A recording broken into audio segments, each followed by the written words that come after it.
messieurs, bonsoir. Il est 20h. Bienvenue dans l'incontournable. Au sommaire de cette édition, Macky Sall présent en Arabie Saoudite dans le cadre d'une visite de travail à la rencontre du roi Abdallah Ben Abdelaziz. Le président de la République évoque la prochaine réunion de coopération entre les deux pays.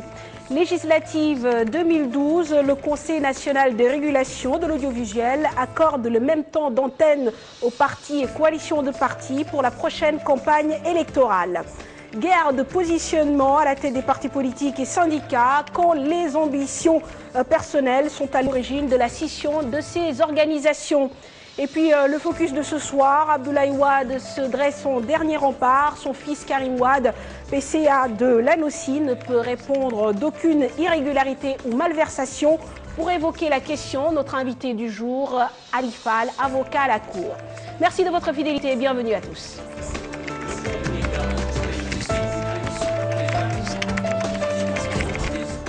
Et puis on ouvre cette édition avec la page d'actualité. Cher Tidiane Diao, bonsoir. Bonsoir Manfatoun Ndoye. On démarre avec un mouvement d'humeur, celui des étudiants de la faculté des lettres et sciences humaines. Ils réclament l'achèvement de la construction des nouveaux locaux au sein de leur faculté. Ils donnent un délai de 48 heures aux autorités pour trouver une solution. Ils ont manifesté ce mardi avec Maïmouna Ndiaye et Abba Kamara. Ils ont tapé du poing sur la table. Ces étudiants de la faculté des lettres et sciences humaines exigent l'achèvement de leur nouveau amphithéâtre en construction depuis 2007. Chaque année, que ce soit l'ancien ou le nouveau régime, chaque année à la rentrée, ils nous disent que le bâtiment sera livré. Mais nous avons constaté que depuis belle lurette, c'est la même récitation qui revient. Nos amphithéâtres ou bien les locaux que nous avons là sont remplis, nous sommes comme des sardines. Nous ne pouvions pas continuer, les étudiants, il y a un problème de sécurité d'abord dans les amphithéâtres. Les étudiants sont assis à même le sol. Si tu viens en retard, tu dois te mettre à la porte ou sur les fenêtres. L'amicale demande à la limite une autorisation d'occupation pour suivre normalement leurs cours. L'État ne peut pas mettre la pression à la faculté des lettres et sciences humaines devant les nouveaux bacheliers qui arrivent. L'État demande à la faculté des lettres et sciences humaines d'augmenter son nombre. Alors que les infrastructures ne suivent pas, les conditions d'études ne suivent pas, il faut qu'ils arrêtent. Il faut qu'ils arrêtent. Il faut qu'ils trouvent d'autres conditions. Nous avons besoin de meilleures conditions et d'avoir un résultat. Dans les 48 heures à venir, si l'État du Sénégal ne réagit pas, les jours à venir, que les Sénégalais puissent dire que ces gens avaient sonné l'alarme, que ces gens avaient eu à parler avec l'État du Sénégal. En ce moment, nous ne serons pas responsables de nos actes. Le bâtiment n'accueille que 6 000 étudiants à sa construction en 1957. Aujourd'hui, plus de 26 000 Et puis, justice, cher Tidiane, le doyen des juges d'instruction lance un mandat d'arrêt contre Christian Salvi. Selon nos confrères de Libération, c'est un acte qui fait suite à la transmission du rapport de la Cour des comptes au ministère de la Justice par le chef de l'État. Le garde des Sceaux avait saisi le parquet qui a décelé dans le dossier des présomptions de malversation financière. Et puis, Macky Sall en Arabie Saoudite, l'axe-Riyad Dakar. Macky Sall et le roi d'Arabie ont échangé donc sur la tenue de la prochaine commission mixte de coopération entre les deux pays. La dernière remonte à 2011. Les deux hommes ont échangé sur la relance de la coopération bilatérale et multilatérale. À noter, dans la délégation du chef de l'État, il y avait le ministre d'État, ministre des Affaires étrangères, Maître Alioune Badara Cissé, le ministre de l'Économie et des Finances, Amadou Kane, et puis le ministre des Forces armées, Augustin Tine. Et puis l'actualité internationale qui nous mène en Italie, mais surtout au Mali, avec la rébellion Touareg et le groupe islamiste Ansar Dine qui ne partagent pas la même vision sur le protocole d'accord sur la fusion. C'est un élément de Fatou Kinedem. La fusion annoncée entre la rébellion Touareg et le groupe islamiste Ansar Dine est pour l'heure bloquée. Le protocole d'accord, signé samedi dernier, portant sur la mise sur pied d'un conseil transitoire de l'État islamique de l'Azawad, n'a pas été respecté selon un des membres du MNLA. Entre autres points de désaccord, l'application de la charia pure et dure, l'interdiction, le nord du Mali, aux organisations humanitaires non musulmanes.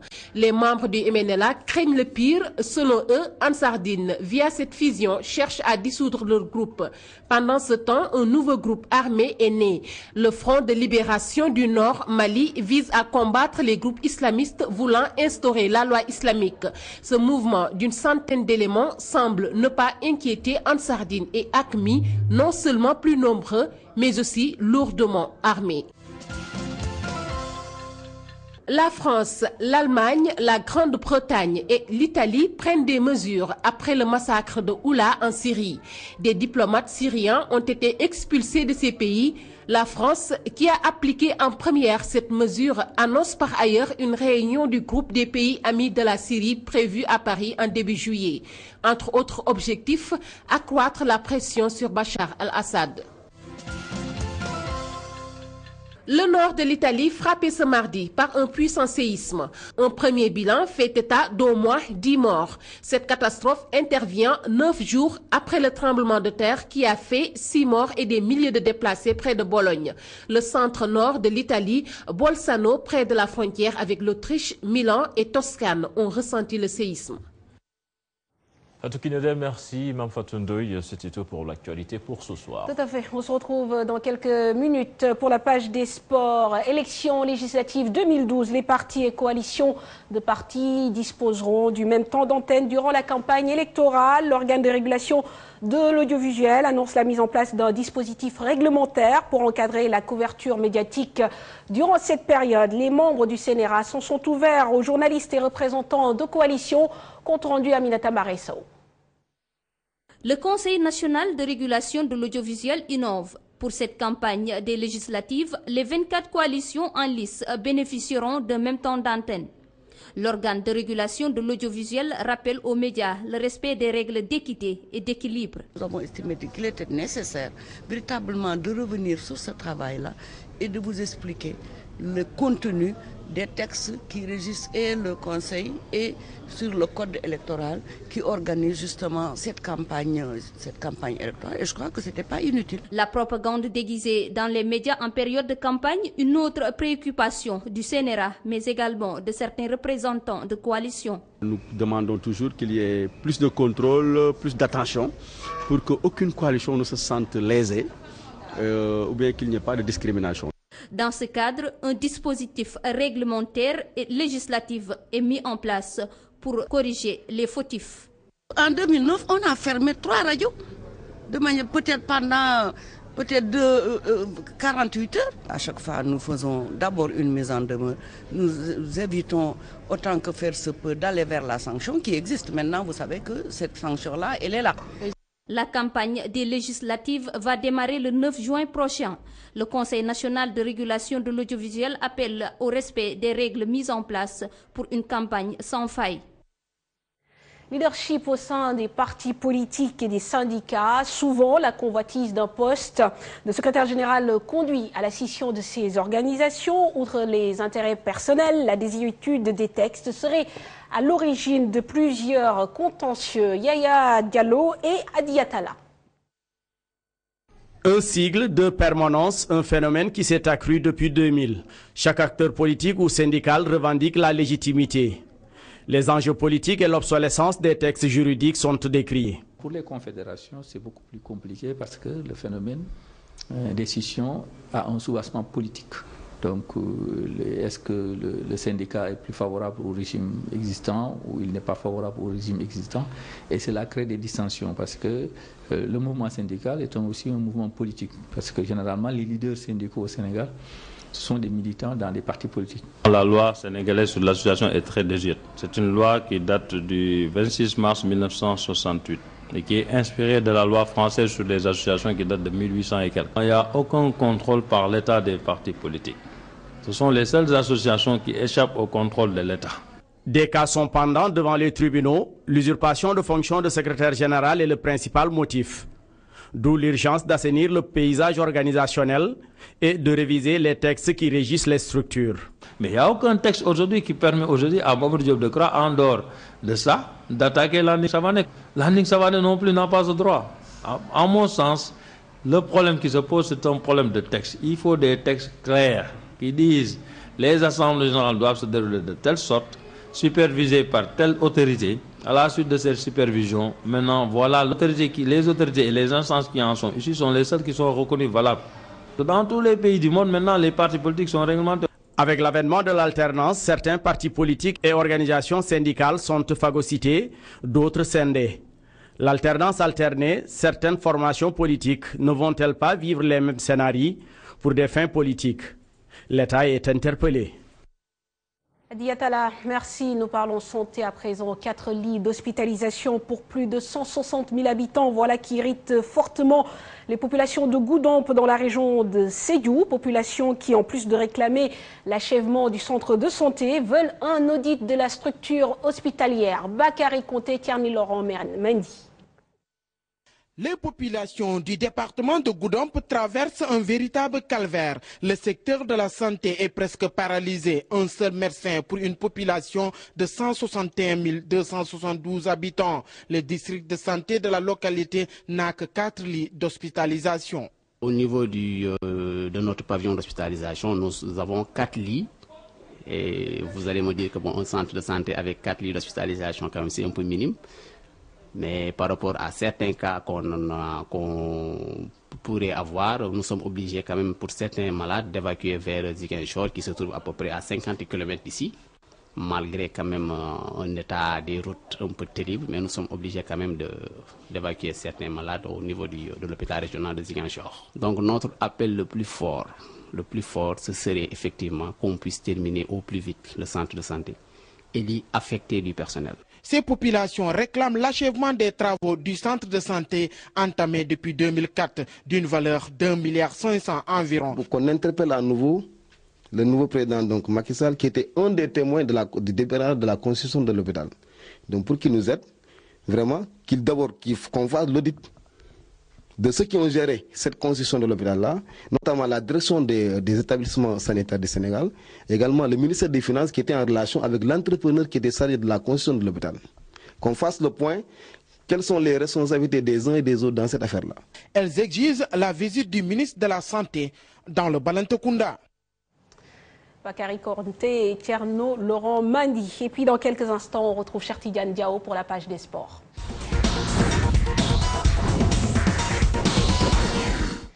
Chertidiane, on démarre avec l'équipe nationale qui s'est entraînée pour la première fois devant son public au stade Léopold Sédar Senghor. Au stade Léopold Sédar Senghor. Donc les Lions du Sénégal qui se sont entraînés avec un groupe pratiquement au complet, à l'exception de 4 joueurs dont Dame Doy et Mohamed Diamé qui doivent régler des problèmes de transfert, nous dit-on. Nous y reviendrons avec Saher Insa Diop. Rappelons que les Lions du Sénégal donc, doivent affronter le Libéria le 2 juin. Ce sera ici à Dakar au stade Léopold Sédar Senghor, puis en déplacement à Kampala pour la seconde journée donc, de ces éliminatoires de la Coupe du Monde 2014.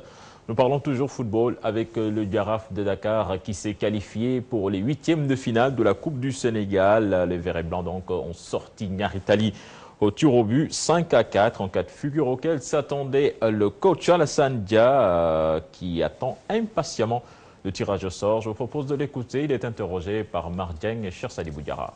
Mentalement, on s'était préparé à toutes les situations, même aux séries de tirs au but. On a été obligé de digérer parce que bon, on était sur 4 tableaux. Le championnat maintenant c'est dommage et c'est encore une fois vraiment dommage, mais nous ne pouvions pas rester là à nous morfondre. Donc par conséquent nous nous étions penchés sur ce qui nous reste. Il nous reste la Coupe du Sénégal pour être encore africain, il nous reste la Coupe de la Ligue, mais il nous reste surtout aussi la Coupe de l'UFOA. Vous savez, en coupe on n'a pas de choix, hein, parce que voilà, on a vu ici des équipes supposées faibles éliminer des équipes de Ligue 1. Alors donc je pense qu'il faut se préparer pour... Et puis le football italien qui connaît encore des soubresauts. Oui, Amanfato, le foot italien dans l'œil du cyclone avec donc ce nouveau scandale des matchs truqués. 19 arrestations ont eu lieu parmi les interpellés, les internationaux Domenico Criscito, qui n'ira pas à l'Euro, et le capitaine de la Lazio de Rome, Stefano Mauri, le domicile du coach des champions d'Italie, la Juventus de Turin, Antonio Conte, a été perquisitionné par la police. Donc plus de détails dans cet élément signé Nafissatou Silla.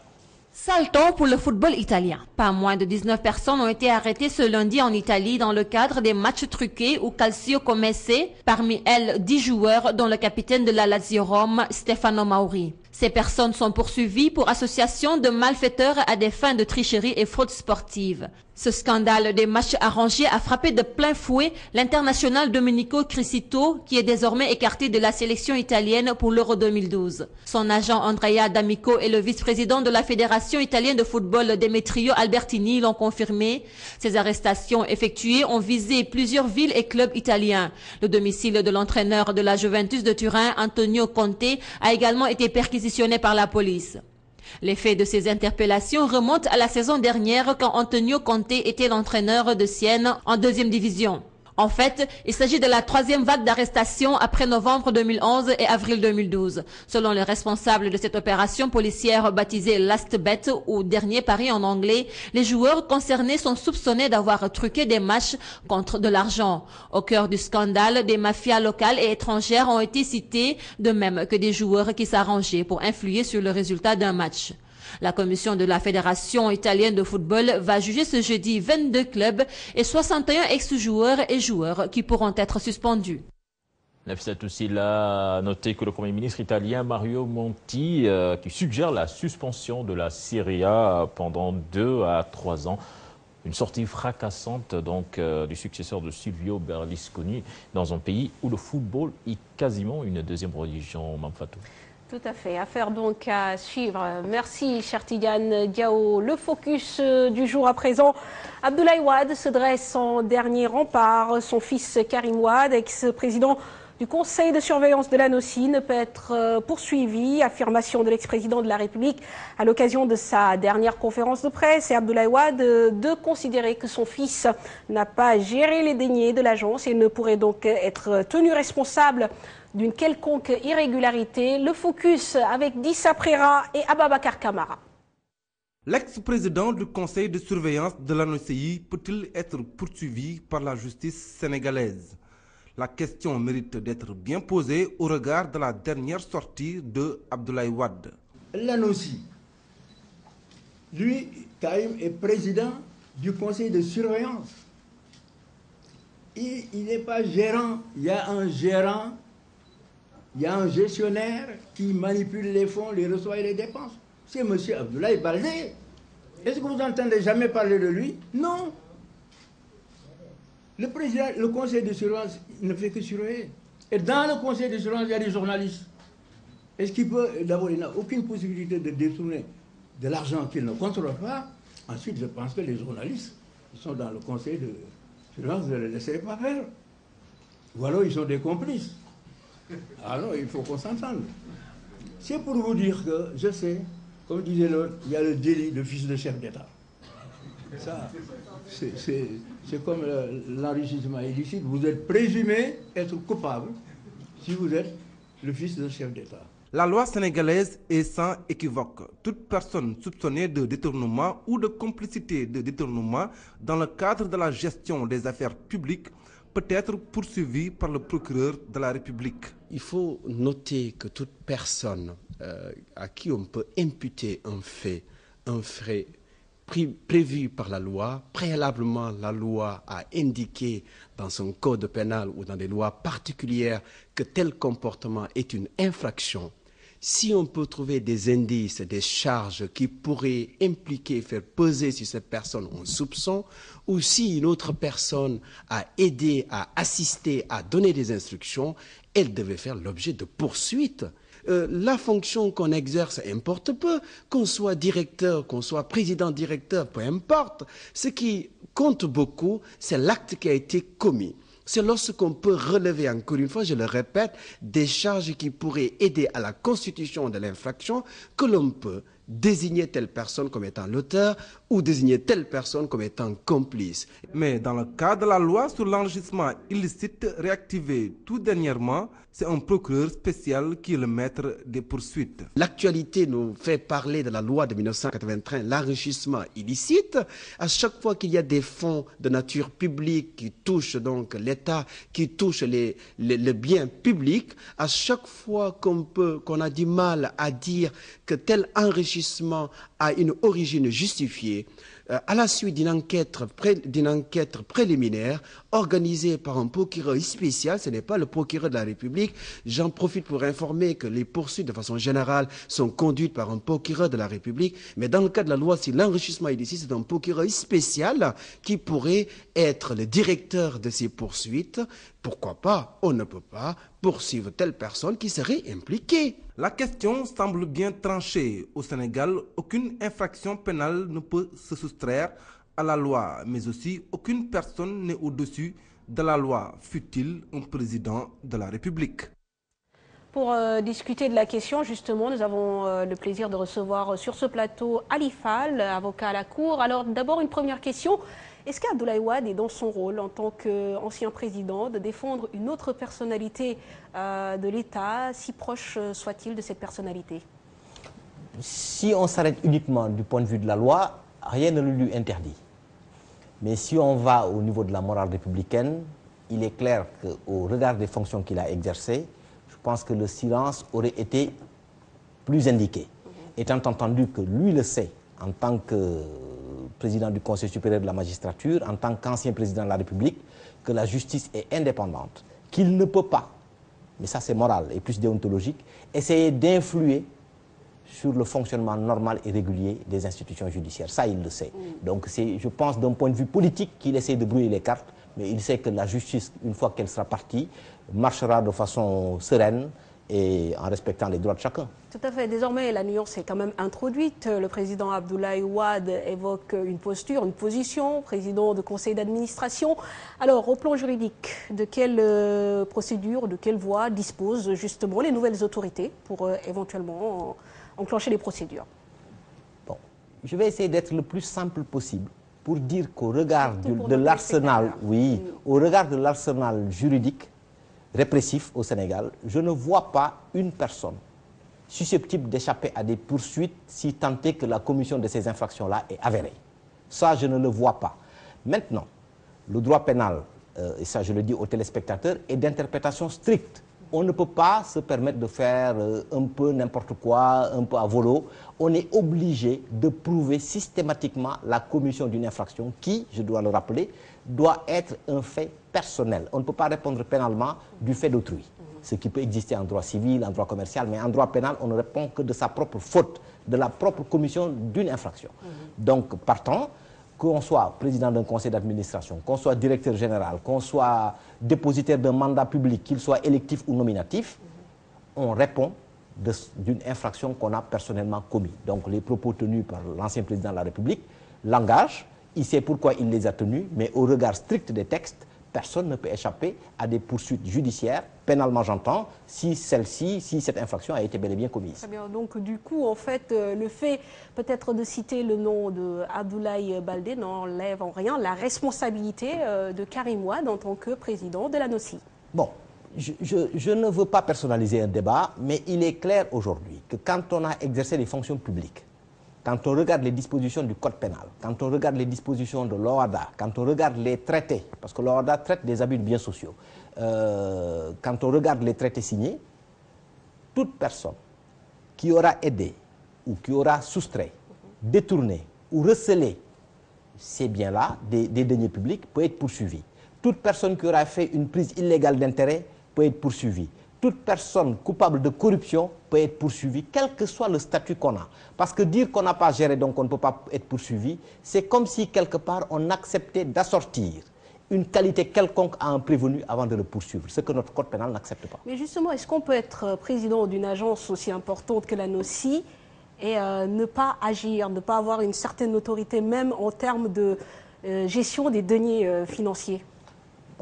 Il est possible qu'on ait une gestion saine d'une telle agence et de ses deniers. C'est possible. Moi, je ne présume de rien.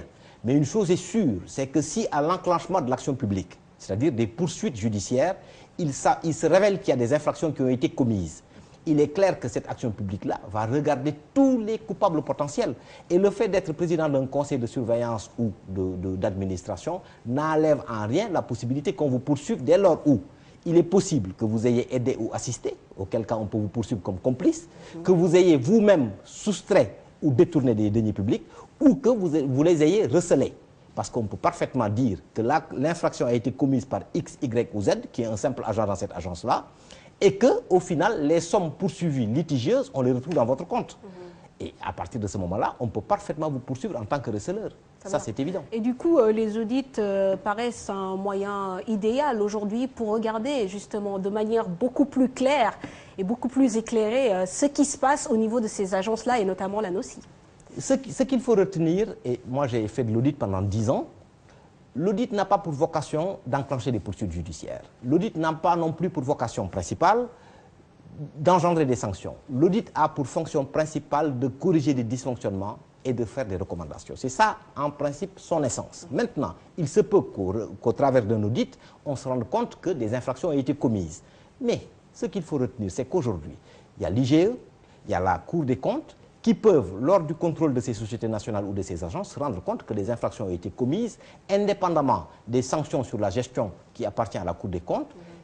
On peut préconiser parfaitement des poursuites judiciaires. Et croyez-moi, quand la machine judiciaire s'enclenche en termes de procès pénal, il y a tous les moyens d'investigation pour le procureur et pour le juge d'instruction pour que, le cas échéant, des infractions soient constatées, les auteurs retenus dans les liens de la prévention et jugés s'ils sont et déclarés coupables si vraiment le tribunal l'estime. Alors j'imagine que pour le militant politique que vous êtes, cette déclaration d'Abdoulaye Wade a une portée d'abord politique avant d'avoir une portée juridique. Mais c'est clair que ces déclarations ont d'abord une portée politique. C'est pour essayer éventuellement de contrer une vague qui pourrait potentiellement sévir sur tous ceux qui ont eu à diriger le pays de 2000 à 2012. Maintenant, je ris un peu sous cap parce qu'il est évident et il le sait qu'aujourd'hui, beaucoup de suspicions pèsent sur sa gestion. Et que je pense que c'est politiquement une façon d'essayer de contrer éventuellement cette vague qui va arriver. Mais je crois que pour une bonne gouvernance et que pour le futur, ce serait une bonne chose de mettre un éclairage juridique, voire judiciaire, sur cette gestion-là. Merci Maître Alifa, l'avocat à la Cour, pour ces éclairages. Il était l'invité de cet incontournable qui prend fin à présent. Merci de nous avoir suivis. Dans quelques instants, retrouvez Rofo, un magazine de lutte. Merci à la régie. Excellente soirée et excellente suite des programmes sur la TFM.